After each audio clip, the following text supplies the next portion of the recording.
content of this channel is for mature audiences. Parental discretion is advised.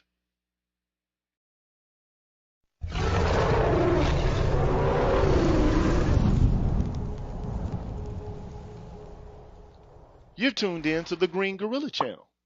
Please make sure to like the video, subscribe to the channel, and hit the bell notification button. And please, feel free to share the video. Thank you.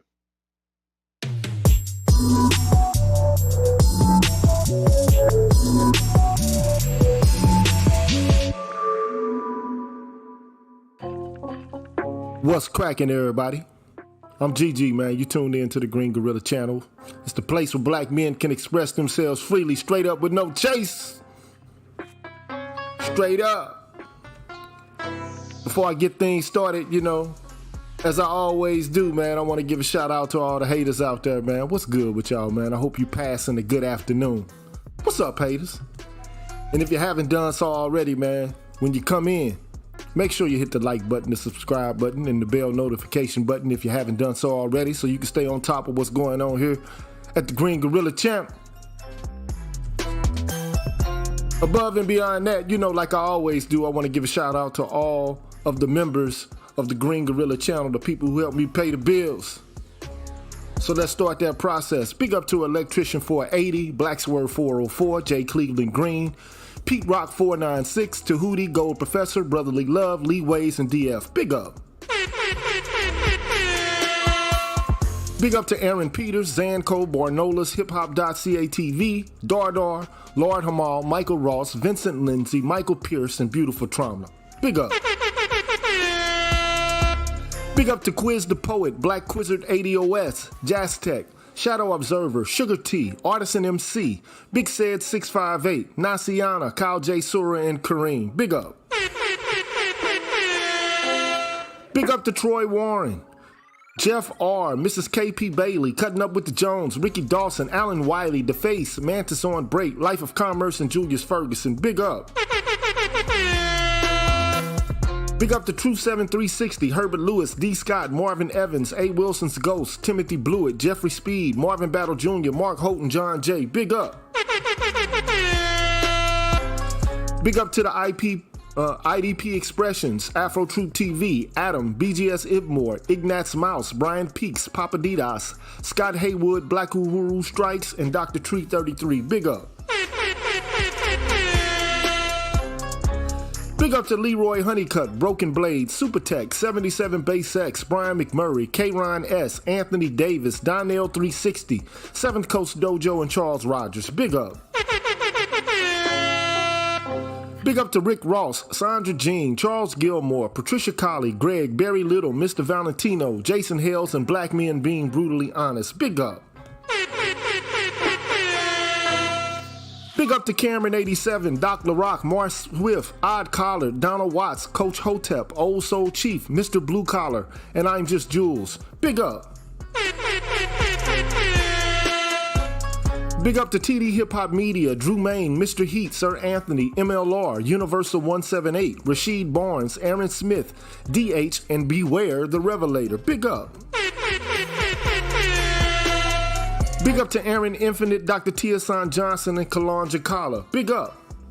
And on the Patreon side, I want to give a shout out to Nick, Malcolm Smith, Rock One, Judah Harinda, Albert C., Dr. Ben Vincent, J. Cleveland Green, I Am the Light of My Father, Waffle Weave, Lamont Latimer, William Joyner, Tyrone Hampton, Dornell Smith, Excalibur, Anu 219, Preserve Prisoner, Taz, Dragon 59, Adrian Hicks, Jay Bailey, Mr. Michi, NEU, Momal, and Asangwa. Big up to y'all, and I can't forget my brothers in heaven, Forrest Windu, David Carroll, and Kevin Samuels. Big up to them, man.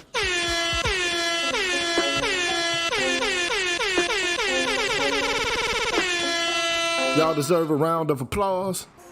Thank you so much for your ongoing support of the Green Gorilla channel. I really appreciate it.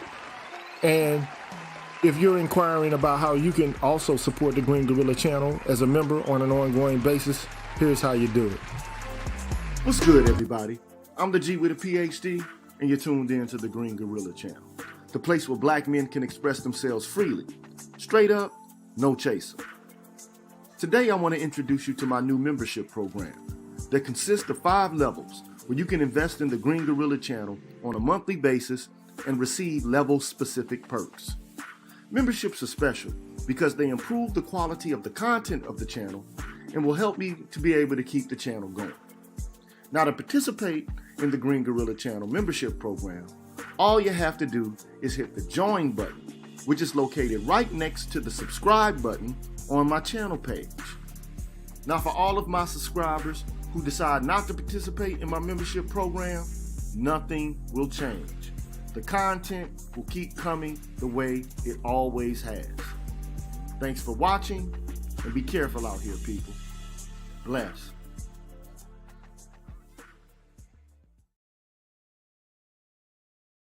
All right, man, we're back. You know who I am. I'm GG. You tuned in to the Green Gorilla channel. It's the place where black men can express themselves freely, straight up with no chaser. I got my boy in the house, L-Dub. You know what I'm saying? What's good with you, man? How you doing, brother? Hey, the bros, man, every time I see one, man, it's it's a pleasure, man. So I got to drop a bomb for that brother right there, man. And speaking of the bros, man, I got a bruh here today. What's going on with you, Sand Dog? What's cracking? What's going on, team, man? I'm just here marinating, man. I living off this Papa John's, man. This this Chinese food, you know what I'm saying? This your chocolate, damn, what is that? Lucky Charms, man. Y'all, it's a lot, man. Oh, It's you a still lot, on this? man. You still in the States? I thought you had gone back by now. Nah, I'll be gone still soon, next couple of days, man. So yeah, man. So next couple of days I'll be back. So I'm still in your time zone, but my time is just about done and I'm headed back. Hey, man, look, let me just say this about L-Dub here, man. He's, look, one of the bros, okay? Yeah. But, you know, when I first went to Xavier University, man, he was an upperclassman, man, one of the members of the Bat Mites. It's like, hey, look, we call ourselves the Bat Mice, but, you know, like, they hazed us just coming into the dorm, man. St. Michael's Dormitory, man. Xavier University. I got there at 89. Shout out to the dog, you, whoo, 89. Dog, with 89, I graduated from the 6th grade and my dad took me to see Batman and I got a whooping because I broke my glasses or lost them. That was me in 89. But let me just say this, man. You know, speaking of going to school, man, you know, it was just a good experience for us.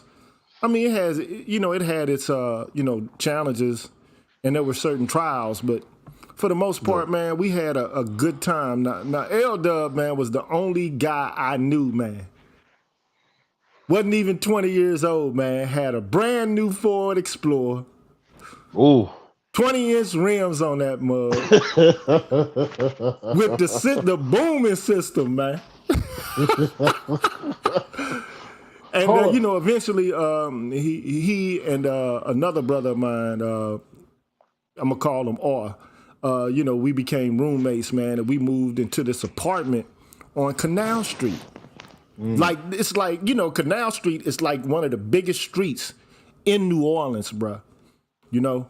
And I was the DJ, you know what I'm saying? So, now look, can you imagine, man, like I had 2 PV-SB2 speakers, man. Now, for those who don't know, man, they both of these speakers, man, are concert series speakers, bruh. And I had them in my dormitory. You know, so the first thing that the manager of the dormitory, the first thing they said when they saw the speakers, they were like, "Oh no, ain't no way you bringing these speakers in this dormitory." But eventually, I persuaded them to let me, you know, house the speakers and everything in my room, and you know, I had the 1200 Techniques, I had crates and crates of records and all that, but it was a pleasurable experience, man. But I was the DJ on Canal Street. All the parades ran down there, man. We had parties, and we lived on top of a dentist's office. Bruh. Oh, bruh. See, Lee 3. Bruh. I was a dope DJ. I ain't gonna toot my own horn, but when it come to putting records and blending them together, dog, I had people in amazement, bro. I'm serious. You know, like people would be like, "Damn, man." You know, I mean, but the art of DJing is dead though. It ain't the same that it used to be. But Yeah. we lived on top of a dentist's office, bro. So every day at 5 p.m., everybody would leave. Yeah. And there was no really surrounding residents amongst us. So we did whatever the hell we wanted to after that. Yes, sir. Is L Dub a pastor now? No, he ain't no pastor. No, Okay, no. because a lot of dudes I know that went to Xavier, they ended up preaching. No, he ain't a pastor, but Okay. hey, bro, like, you know, and this is prior to the advent of computers and digital technology in order to mix and all that stuff, man. This was all straight up like, Well, you could scratch it on. You were scratching. oh, bruh. Yeah, I mean, like I was good. I can mix, scratch, all that stuff, man. I was transforming, doing all the tricks underneath the legs, spinning around, doing it with my nose, my chin and all that. I could do all that. You know what I'm saying? I was a trick DJ, but also, if I'm at a party, I understand the goal is not to show off your skills as a DJ, but to actually show off, you know, your skills to keep the crowd moving. So, but the crazy thing is, I ain't even have a car. I didn't have a car. I didn't have a way to transport any of the equipment. So if somebody wanted to have a party, if they wanted me to DJ their party, man, they had to, they had to move me around. Wow. They had to move me around, but they did it, which was surprising, given the stress that it could put on your vehicle, like and moving and carting that stuff around. But anyway, man, I'm digressing too much, man. So let's get into the subject at hand, bro.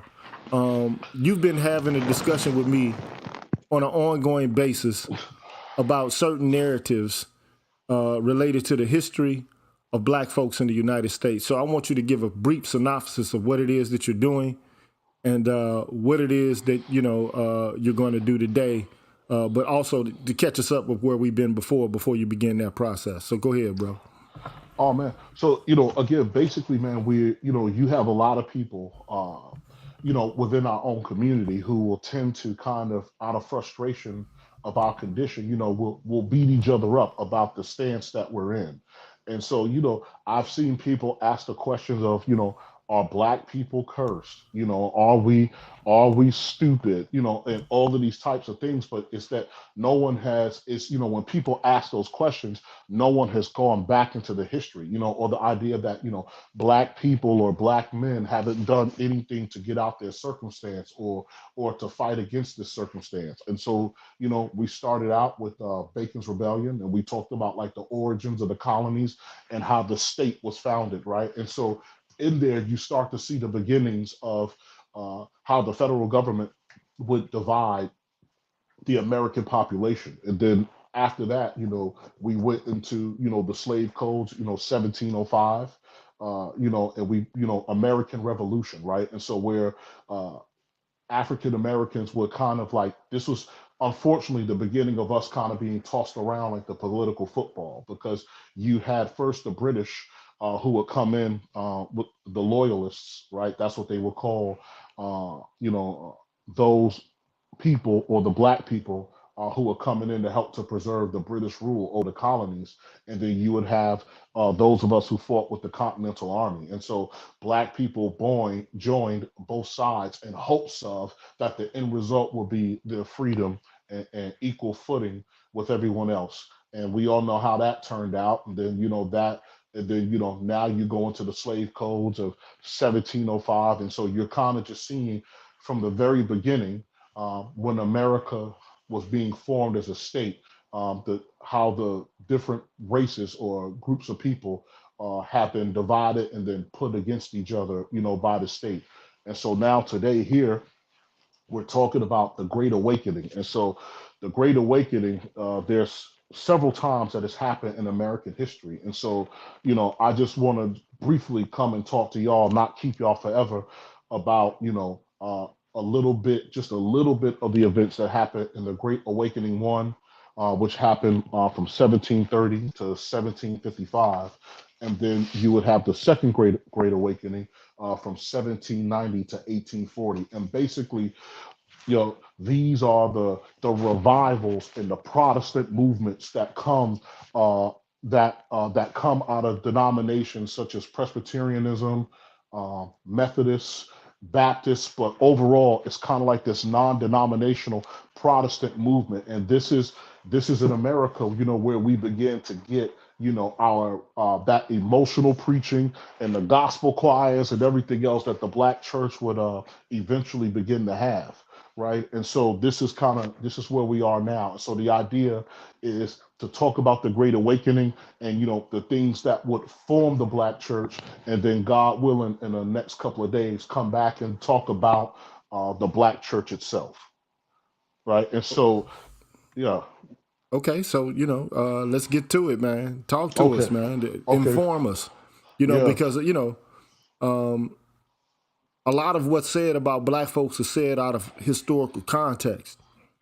And so correct, if you want to make an objective and an impartial assessment about the condition of black folks, whether it be middle class black folks, whether it be black folks on the social economic rung that you consider to be the lowest, well, you have to make an assessment that somehow describes the circumstances historically under which black people have been able to develop their culture. To me, it's just absolutely nonsensical to make these kind of assessments outside of the context of the historical circumstances in which black people have found themselves. So go ahead and shoot, bro. correct. So again, and just building off of what you just said, Gigi. So what you have to understand is that a lot of what we know about ourselves in our history has been a lie, right? So when you get first of all, what I think is in the 1600s, you would get a clergyman out of Europe by the name of Bartholomew de las Casas. And Bartholomew de las Casas felt bad for the Native American peoples, that lived in Americas. And so, as an end result of that, what would come out of it is that they would begin to use the Bible to justify the position of the Africans in terms of the Atlantic slave trade. So they would have to. So they would have to kind of. They would have to kind of like change things to get the masses of people to somewhat, um, I guess, co-sign or agree with the enslavement of Africans. So for the wealthy people, your planters class and everything else, again, for them, it was a justification.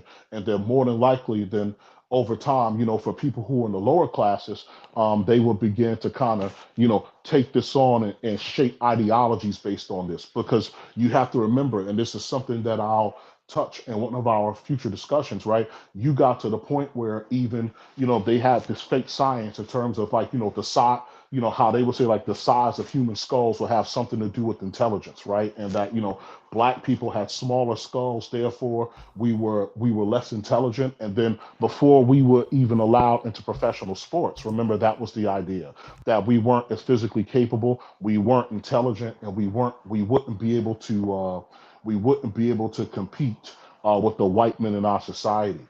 And so what they would do is they would come and they would use a verse or a part of the book of Genesis from the Bible in order to justify. And when you hear this, so this is where the oxymoron of it all comes in, right? And so basically, a lot of you have heard about the curse of Ham in the Bible. So of Noah's sons, Ham was the son that was supposed to he was supposed to have been cursed to have been made black, right? So actually, it will be a curse on his son Canaan or Canaan, but Ham is being cursed. And so the verse says, "And the sons of Noah that went forth from the ark were Shem, Ham, and Japheth.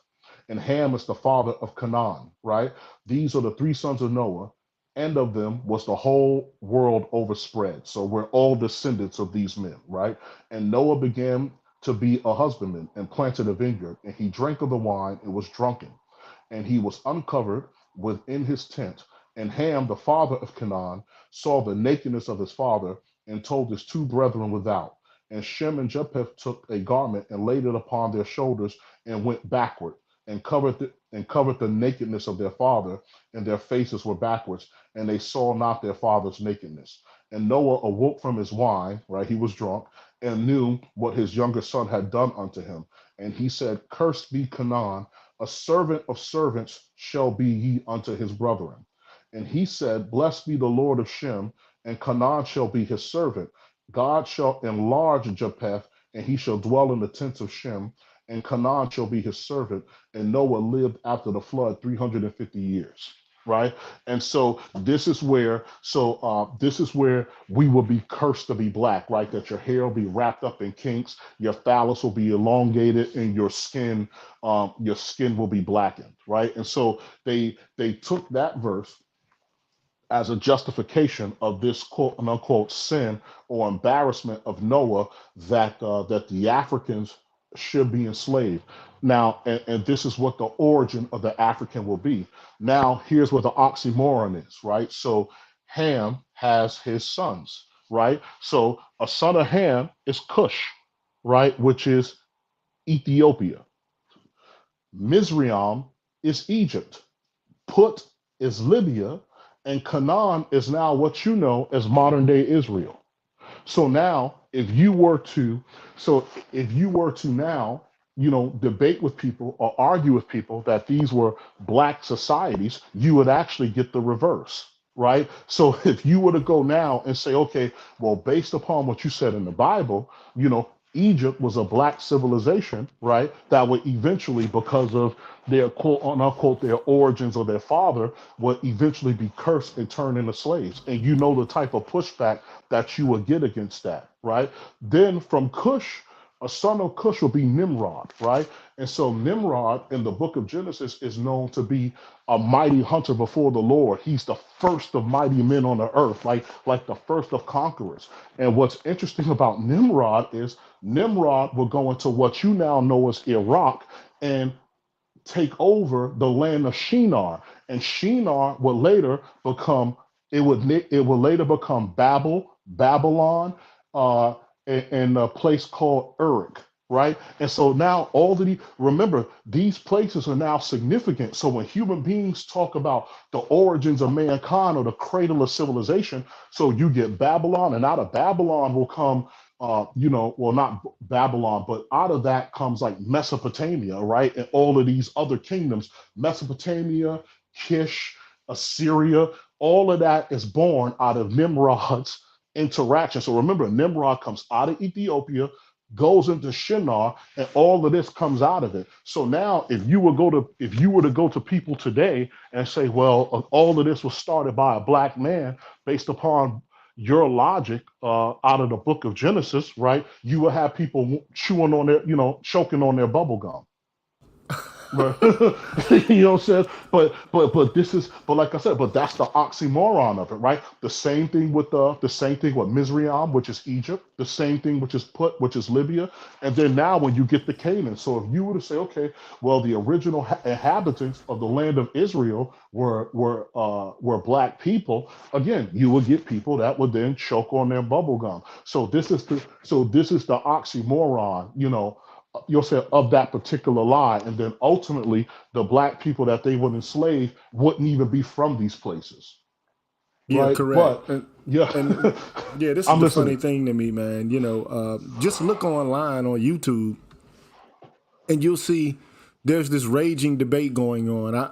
It's come to a standstill now. But at one particular point in time, there was this big roaring and raging debate about the racial composition of the people of Kemet or Egypt. Yeah. The Afrocentric scholars would say that Kemet actually is something that signifies the blackness of the people, whereas, the classical scholars would, go on to argue that, well, they're actually making reference to the land as opposed to the people, and that we're trying to use racial classifications that were created much later, during modernity, in order to, somehow make reference to ancient peoples. But you know, the weird thing about all of that is, I mean, you know, and this is besides the point though. Look, is anybody in doubt that when you study ancient Greece that you're studying white people? Nobody's in disagreement about that. You think, okay, I'm studying the history of white folks, even though whiteness wasn't a classification up until, you know, the modern era, which you know, of course, the modern era emerges out of the Renaissance and the Enlightenment. Okay, just in case you don't know. So why is it so bad for us to say, you know, that these people, you know, had an African origin? But it's perfectly fine for you to, you know, to assume that when you study ancient Greece or you study Rome, that you're actually studying the history of white people. But you know, it is what it is, man. Go ahead, my brother. Go ahead and kick the knowledge, man, so we can get up out of here. Yeah. So again, that's the beginning of it. Because remember, now you have to deny the fact that black people are capable of high civilization, right? So even when you go into West Africa itself, and forgive me for forgetting their names, but I believe they were of German descent. So when they saw the Ife kingdom of the Yoruba, and when they saw the Benin, when they saw the people of Benin, they thought that they found the last remnants of Atlantis. So imagine, so if they, that's what I'm saying. So they had to be impressed when they got there. You get what I'm saying? They had to make that type of statement. You would have to be impressed with what you saw, right? But but later on, you would get so much false history and even science that would say that we're not capable of high civilization, and that we're just one step above being an animal. And so again, so all of these things will be the propaganda, or the lie, or really the lies that will be put in place to justify the enslavement of African Americans. And so now again, so now within America, now you're starting to have this big push of Protestantism, the whole concept of being born again, and you as an individual can wipe yourself clean, and come to Jesus. And so now you're starting to get preachers like George Whitfield and Samuel Davies. And the funny part is that these guys have very egalitarian messages, right? So I believe they were Presbyterian, if off the top of my head, but they would have egalitarian messages. But the funny part was their egalitarian messages was for the afterlife, not here and now, because both of them still believed in slavery, right? So they would justify the slavery in terms of the other verses, slaves, be obedient to your masters, do as your master tells you, and all these things. So they would say, well, according to our religion, slavery existed in Israel. This is how it worked. A good slave is obedient to his master. That's his way into heaven. And so you would get that type of preaching.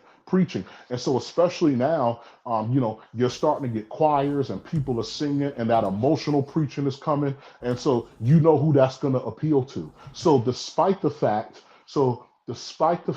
that freedom or equality wasn't promised to you until long after you were dead, right? A lot of people began to come into the religions and organize. Can you hear me? I can hear Hello? you. I can hear you. Yeah, I yeah, can yeah. hear you. Okay. So a lot of people will begin to come into the religion, come into Christianity and organize, under some of these ideas, right? And ultimately in the pursuit of freedom. And the funny part is, for Samuel Davies, he was so popular amongst black slaves because I guess his selling point was that he was a kind master, a loving master to his slaves. And he believed also that slaves should be taught to read, because um, hearing the Bible wasn't enough, right? You had to both be able to read. You have to both be able to read and hear it in order to completely comprehend it. So he promoted the literacy of slaves, but he didn't call for the ending of slavery in and of itself, right? Well, And let me so, let me let me stop you here.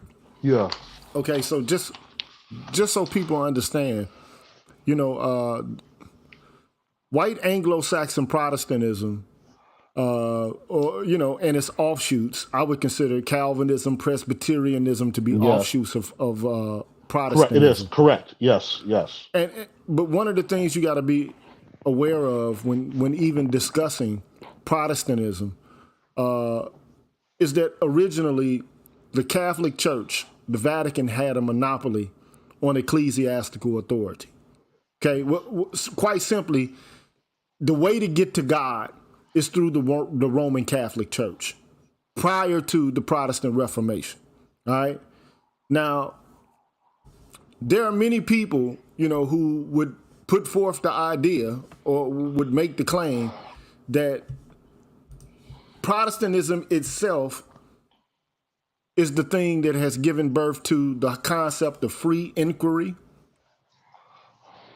democracy, and the idea of limited government.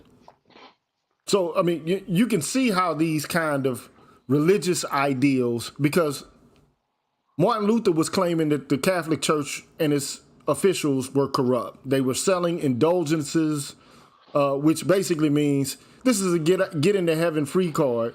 All you got to do is pay, and then you can commit the sin. And you're paying the Roman Catholic Church in reference of a bribe in order to kind of expunge the guilt of committing the sin. The church was, you know, with the right amount of money, they were annulling marriages. And so for the most part, you know, Martin Luther was like, this is just corrupt. All right. And, you know, he posted, you know, his protest, you know, against the Vatican, you know, on their door, you know, at the Vatican. And of course, he was, you know, labeled a heretic. But the whole point is this kind of sentiment picked up steam in Europe, and it gave birth to, you know, the whole idea that you don't have to have a priest intercede in your behalf to gain access to God.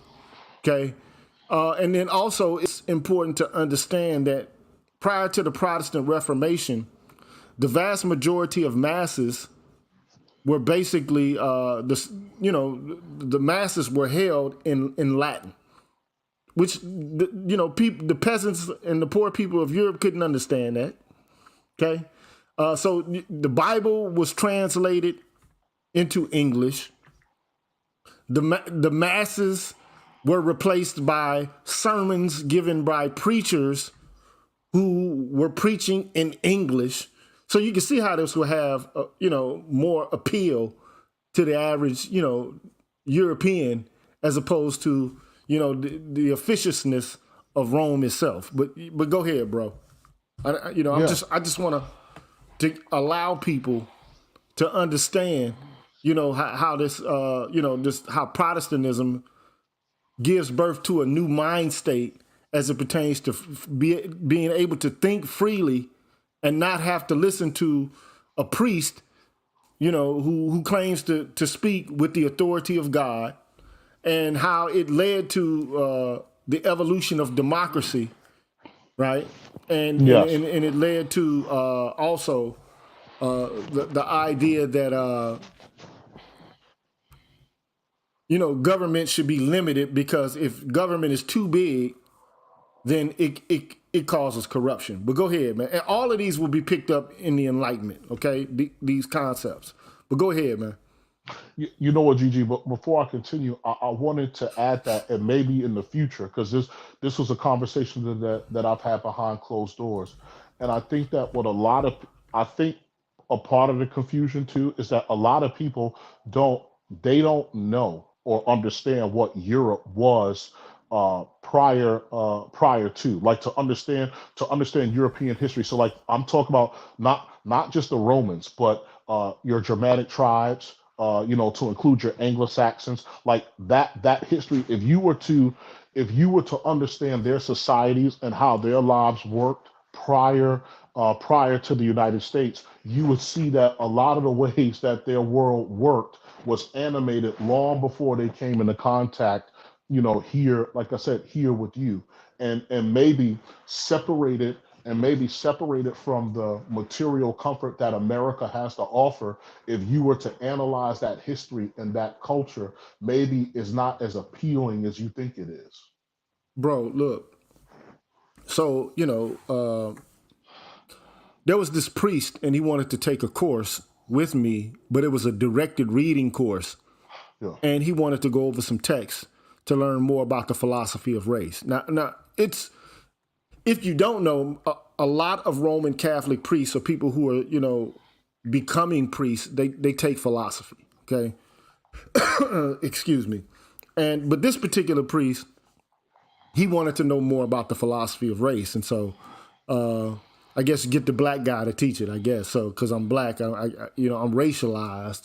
It was the right move. But anyway, we would have these long drawn out conversations about the condition of white people and what their cultural traditions were prior to them taking on the official religion of Rome.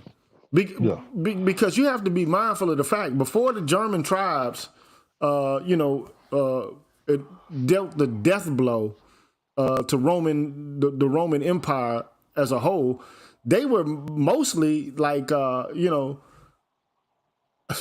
any other tribe of people with a natural religion. Yeah. They had male and female deities.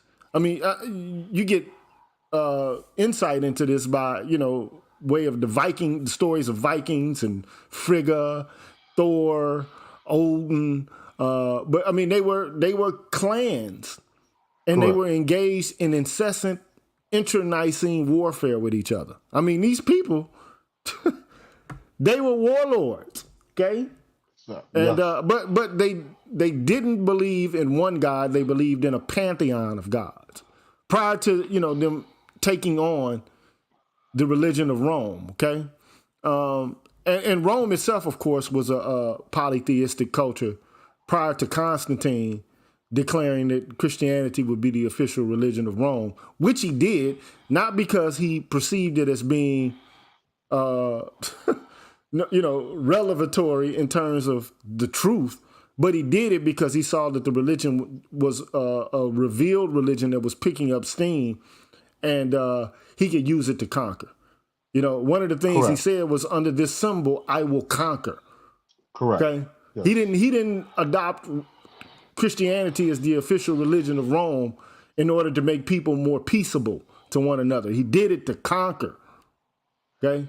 That's what he did, and he knew that he could utilize this particular theological orientation in order to whip up fervor in populations of laypersons. Okay, they knew that this revealed religion was going to be capable of doing this, and one of the things that was different from Christianity, as opposed to the other mystery cults that existed prior, in order to actually be a member of the cult of Mithras or the cult of Isis or the cult of Baal, you had to pay money. It's like entry into a fraternity. Yeah. And you had to go through ordeals and labor to demonstrate your fittingness to be a member of these cults. Okay? Now, this is something that is quite different from Christianity, where all you have to do is profess, okay, the Lord is my shepherd, he's my savior. That's all you have to do. There's nothing you can actually do to be worthy of God's grace, which is not what you get with the mystery cults that existed prior. Because you have to demonstrate your worthiness to have the mysteries of these cults revealed to you. Okay? But this is quite different. But go ahead, man. I'm digressing. No, fair. It's good. And so, like I said, so now, like I said, and so for that pastor, Samuel Davies, again, so he would allow black people to preach, again, not that they will, be recognized or ordained, but he would allow them to preach, and then that would help, with the recruitment. So it's said that he was able to reach out to, more than 1,000 people or 1,000 slaves, again, to bring them in. And, back to what I was saying before, their theology was they preached egalitarianism, which, again, to people in the condition of slavery, that would sound nice, but again, it was all in the afterlife and not anything about the here and now. And so again, that emotional preaching that we would come to adapt, right, would help to lead to many different types of reformist movements. But what happens is that in some of those denominations, what it did do, right, in order to, I guess, help to preserve the peculiar institution, is that it rejected skepticism, it rejected deism, right? It rejected Unitarianism and rationalism, right? And so, and then you can correct me if I'm wrong, for deism, right? As I understand it, it's when, okay, there's a God, there's a higher power, but I don't need to belong to any religion or coordinate with any religious authority to engage this deity. And as I understand, people who follow this, they believe that that God exists, but he doesn't necessarily care for the day-to-day activities of human beings, right? Kind of like the same way we wouldn't care about what the ants are doing now on the corner of Maple Street. So deism, Unitarianism, and so Unitarianism is a Christianity where they say that Jesus is not the Son of God. Actually, it's more like Islam in a sense, right? That Jesus is not the Son of God. There's no Trinity. It's just God. That's it, right? No more, no more, no less, and rationalism, right? And so again, so when you look at no skepticism, no deism, no Unitarianism, and definitely and definitely no rationalism, right? So basically what you're looking at is that you're looking at the idea of taking the Bible itself as the ultimate revelation and whatever word that comes out of it as complete and absolute truth. So when they tell you, you were cursed by God to be a slave and this is your lot in life, that's it. So even for Samuel Davies, I had read a couple of pieces of literature, and funny enough, it even showed up on Wikipedia itself, where there was a slave that came to him and said, when I was in Africa, I was, for most of the part, he was just saying that he was engaged in all types of sin and everything else. And how, despite being a slave, how glad he was to have found Jesus, right? That so he could he could live a clean life, and then eventually go into heaven.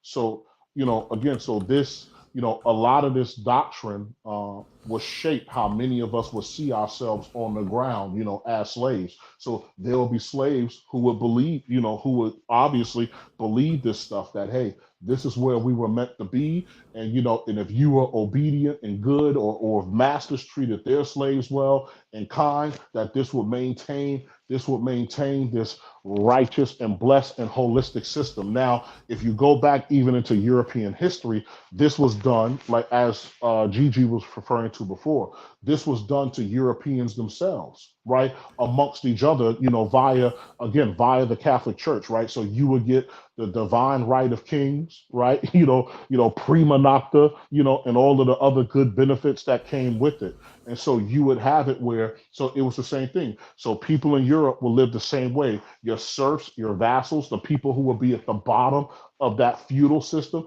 this is also how they perceive life. That, again, you work hard, you serve the church, you serve your king, and then when you die, you get to go to heaven. So for a lot of people out there who may sometimes tend to be too conscious, or too conscious for their own good, like I said, you have to know European history, that a lot of these injustices were executed on the continent of Europe before they would perfect them and take them other places. That's Um, a good observation to make, because I mean you have to understand, like, the Anglos used to paint themselves blue before they went to war, and they definitely didn't worship Jesus. yes. Okay, um, so you have to. This begs the question: what is it that led a group of tribal Europeans to ultimately take on the culture of Rome, and it was basically like, I mean, before Stockholm syndrome, it was just that. It was, these people were marveling at the technological achievements that Rome and the cultural achievements that Rome had been able to develop, and they wanted them for themselves. Okay, so they identified with their oppressors. There is no question. I mean, go back and read the history or look at the history of the interactions between Rome and the Germanic tribes in Europe, and you will see that it's a lopsided relationship. I mean, it was a relationship of conqueror and conquered.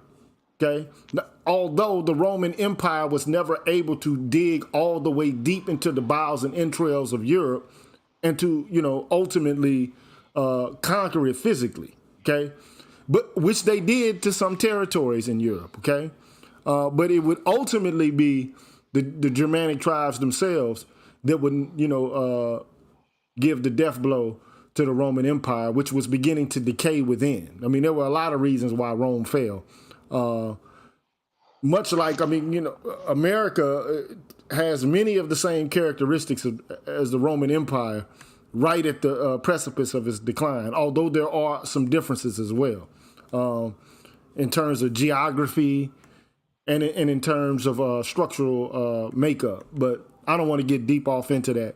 But what I do want to say is, Europeans don't know their own culture outside of the context of the one that was developed for them directly after, their taking on of the, this faith that we call Christianity. They don't know who the fuck they are.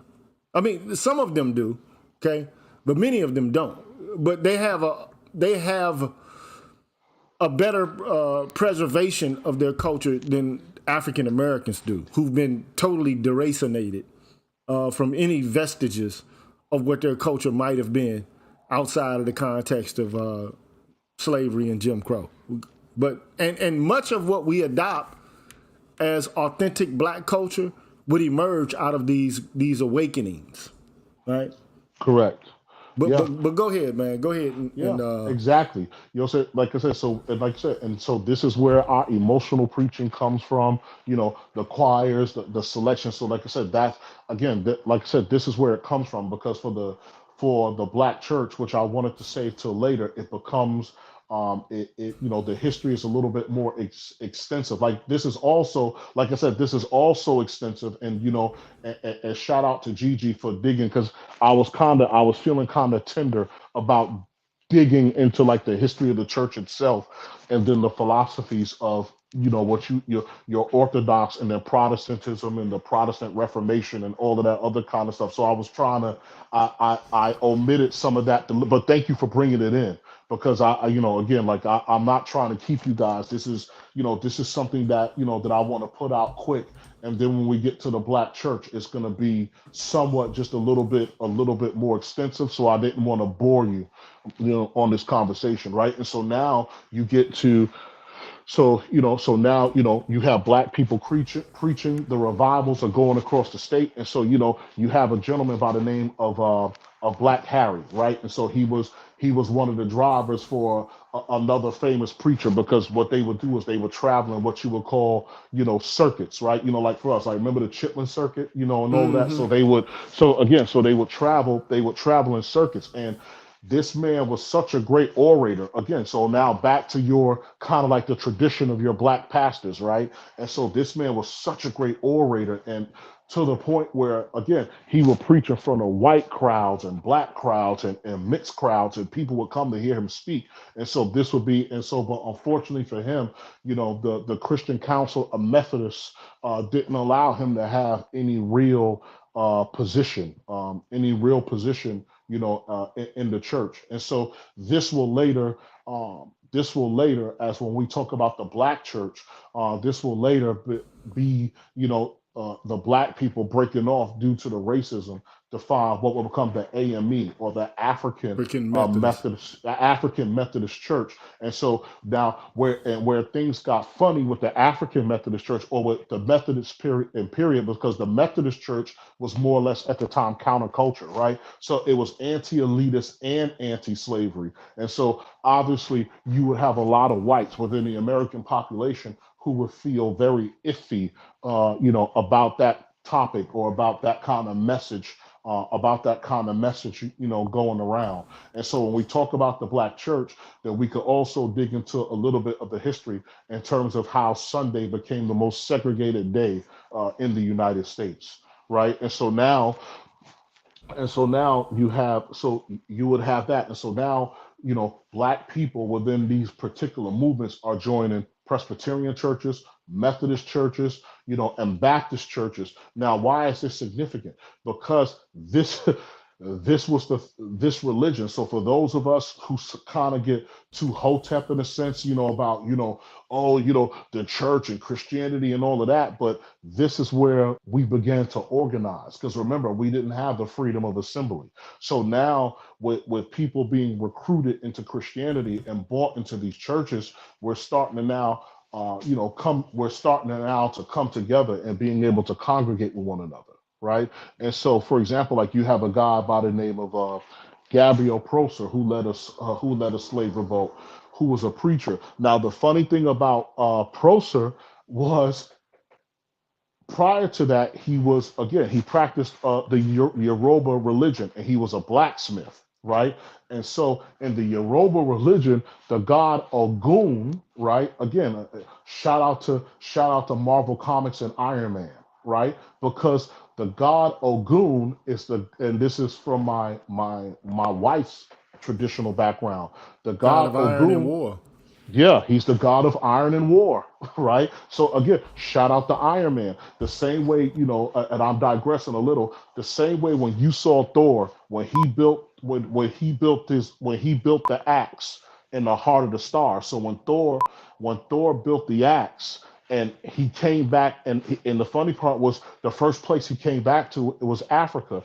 And what god of thunder and lightning carries an axe? The Yoruba god by the name of Shango. So Mjolnir becomes destroyed, and once Thor gets Stormbreaker, in a sense, he's now resurrected as Shango, because that is Shango's weapon, right? So he's respected amongst the slaves, because again, this is the god of iron and warfare. And so what does Prosser do? He does exactly that. And so he takes his blacksmithing skills, and he ends up building weapons, right? He ends up building weapons, for the slave revolt. And so, sad and most unfortunately, right, his revolt got thwarted. It rained that day, and then you had two slaves that ratted him out in order to get their freedom, right? So one of the things, yeah. So let me just give you a backdrop, right? And I Yeah. think it is important for people to understand that the black church,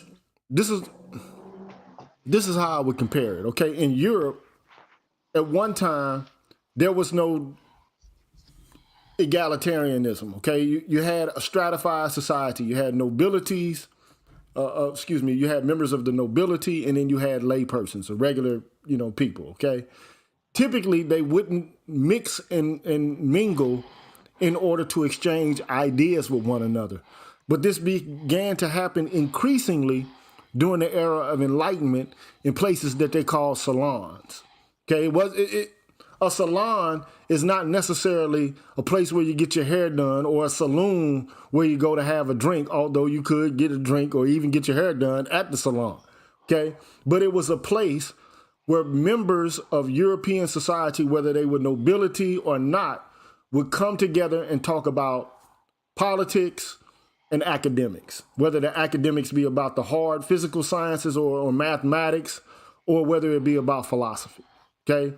And this would kind of, give birth or give rise to Freemasonry, okay, and amongst other, societies. But the idea here is the black church, one could argue, served as the direct cognate or it served a similar function amongst black people that the salons did in Europe. It's where we exchange political information, where we plan revolts, where we use coded language, not necessarily to be whipped into a fervor about some, salvific form of, praise, as much as it's a place for us to actually engage in political activity without gaining the side eye of white folks. And it's important because a lot of people would say, fuck the church. But these people used what they had. They didn't have the ability to congregate outside of the context of the church.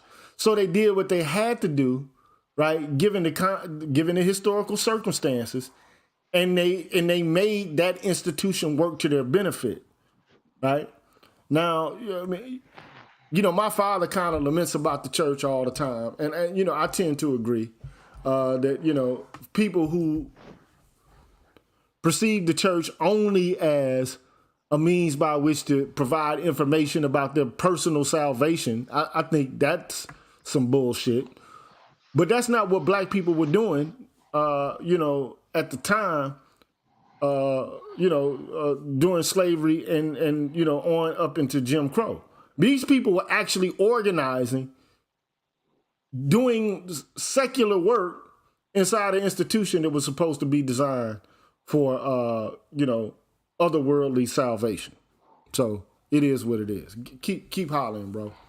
Yeah.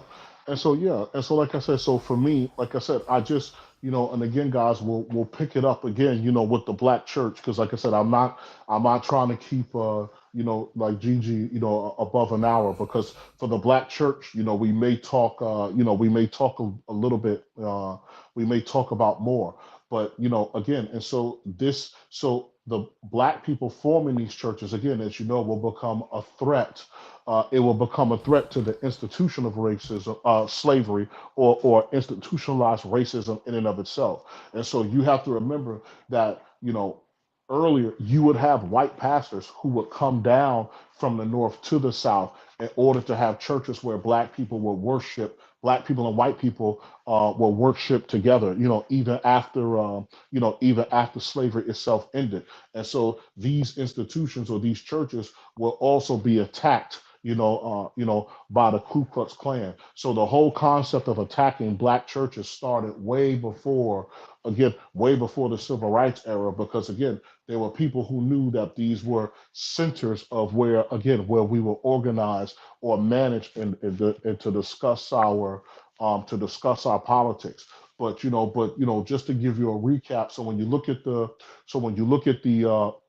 great awakenings that happened in America, this will be the ability, just like Green Gorilla said, this is what will give us the ability to organize, because outside of church, we didn't have the ability to assemble or come together freely. And as I was mentioned just before, you would see guys like Gabriel Presser, and then there would come others. And so there's also history that says that, preaching from the church also inspired Nat Turner, as well. And so now, black people learning more and more about the word of God, again, because, we have people, on our side of the house, who sometimes, get, sometimes too hotep for their own good, because at the end of the day, even amongst white America, a lot of people are on the fence on whether to teach Christianity to black people or not, because they knew that, hey, if you were to teach them this, it might give them ideas about them desiring freedom or wanting their own personal freedom.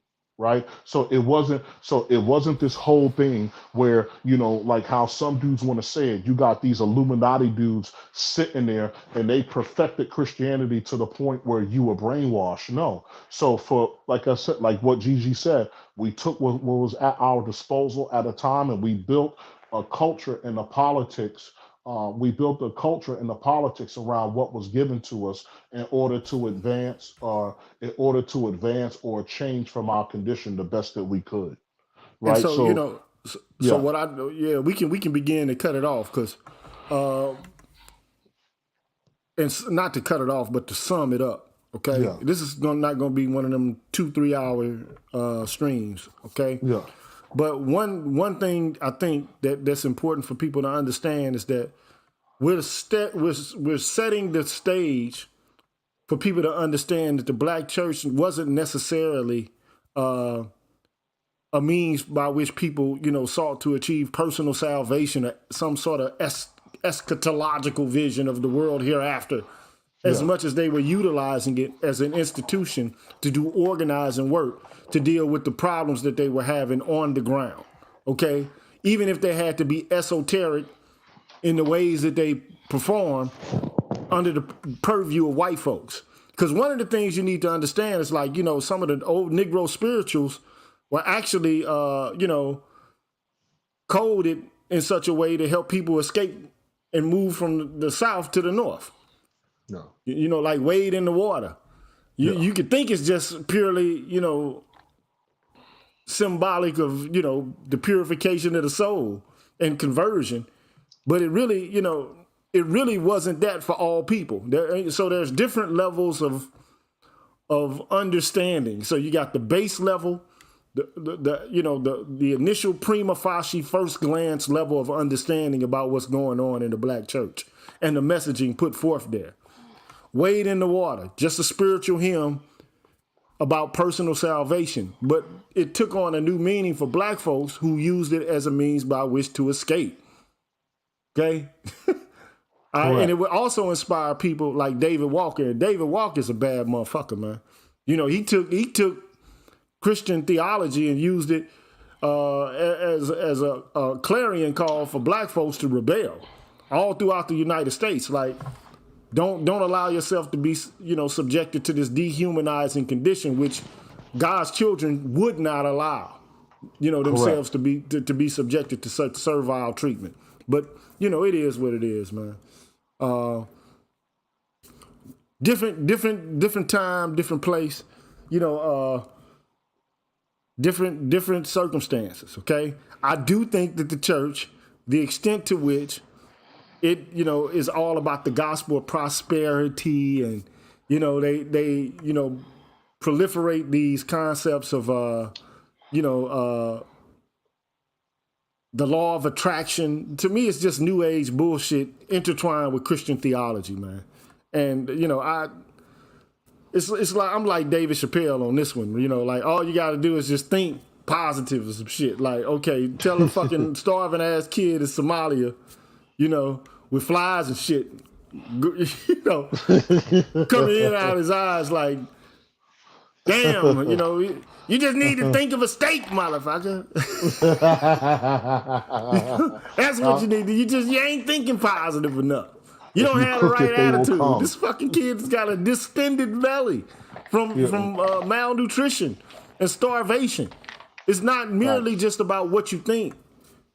It's also about the environment and the circumstances. And some circumstances, have nothing to do. Not all of them. I mean, but some circumstances have nothing to do with your attitude. They're just a fact, an objective fact about the world. So, yeah.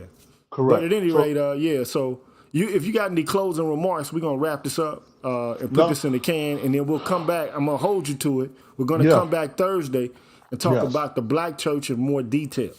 Correct. Yeah. So I just wanted to, because I knew that it might take a little bit, like, to kind of, lay it out how we got there. Because again, when you look at our history, like it's just like I said in the opening, right? A lot of people just think that we existed, we're cursed, we're messed up. And I really, like I said, I really wanted you to understand, because even now, I used to have a collection of books and I'm digging them up. I did. And they're worth money, probably. I lost them in storage, but somehow I managed to get a hold of certain books that were written by racist scientists or biologists, at a particular time. And so when you go back to the curse of Ham, and this is what I'm trying to say, and this is what I want to leave you with. A lot of what you have been taught about yourself or what you believe about, you're not inherently dysfunctional. You're not cursed. You're not stupid. It's not that you can't get it together.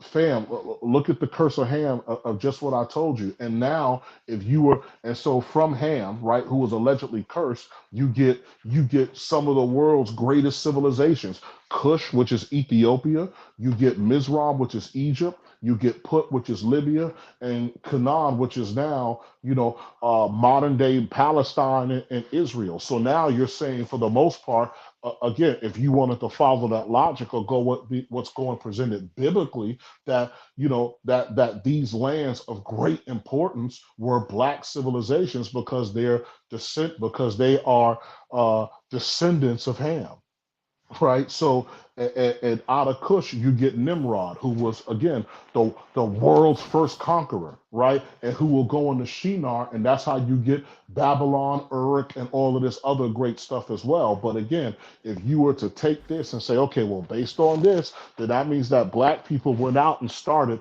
all of this high civilization, and then you would get choke bubble gum and you will get a lot of pushback. And so at the end of the day, we have to, at the end of the day, there has to be a confrontation of, hey, what is it?